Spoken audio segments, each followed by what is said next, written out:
In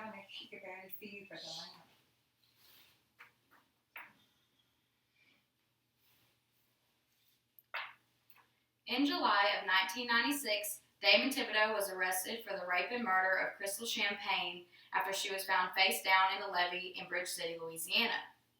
The two had attended her family's wedding earlier that day but left to go to the store. Although Damon said he went home, Crystal did not return. Damon helped search for Crystal alongside her family throughout the night. However, the family had no problems pointing fingers towards Damon when he was the last person known to be with her. After going to trial, Damon was found guilty and sentenced to death by lethal injection. Thibodeau was sent to Louisiana's notorious Angola prison. Take a minute to think about this trial. Do you think that Damon deserved to receive the death penalty? If you said yes, what if I went home to tell you that Thibodeau was proven innocent 15 years later? Over a decade later, after new innovations such as DNA testing and forensic chemistry, new evidence emerged proving the innocence of Damon Thibodeau. Now, how would you feel if you wrongfully executed another person? Although we will never know how many people have actually been wrongfully executed, evidence is proving that many people have been. Since 2000, 6 people have been released from Louisiana's death row after being exonerated. In that time, 3 people had already been executed. And this is only one state of the 34 states that allow the death penalty, 34 states that could be taking away innocent lives. With this thought in mind, I will go on to discuss a few main reasons as to why the death penalty should be abolished, in hopes to persuade you to believe it should be abolished as well. As I discussed in my opening, the first main reason it should be abolished is because it puts innocent lives at risk.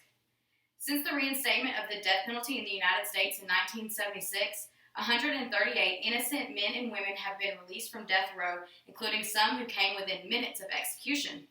To me, and I hope with all of you, the mere thought of putting an innocent person to death is the most frightening fact we as Americans face under the death penalty. The threat of killing an innocent person is morally reprehensible, regardless of ethnicity, race, or religion, and the only way to eliminate this threat is to do away with the death penalty completely. The second main reason the death penalty should be abolished is because it costs an extreme amount of money. In Texas, a death penalty case costs taxpayers an average $2.3 million, about 3 times the cost of imprisoning someone in a single cell at the highest security level for 40 years. Is this really where you want your tax dollars to go to? Think about how many other things could be improved in our communities, such as increasing our school funds or help creating better outdoor amenities.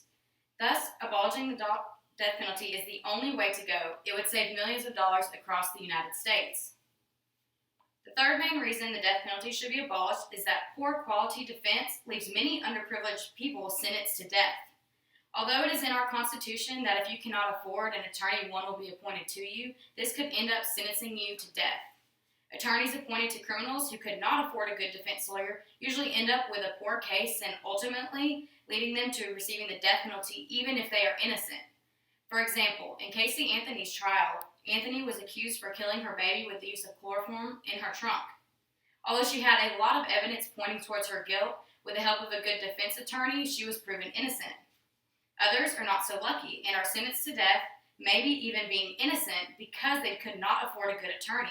This is completely unfair, and the death penalty should be abolished because no one deserves to die because they could not afford a good attorney. The fourth main reason the death penalty should be abolished is because capital punishment does not deter crime. For example, nationally, murder rates are significantly lower in states that don't use the death penalty than in those with a death penalty statute, and have been consistently for the past 2 decades. In some years, the murder rate in non-death penalty states was as much as 46% lower. According to these, states that have a death penalty actually have a higher crime rate than those that don't.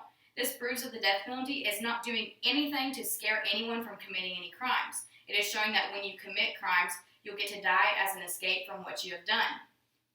Before I end my speech, I'd like to end on this last and final reason. Wouldn't you think that someone who commits an act of capital punishment, like murder, would really mind to be killed in the end? Most murderers even commit suicide after killing to avoid being sentenced to jail. Overall, the death penalty is basically an easy way out of the crimes these criminals have committed.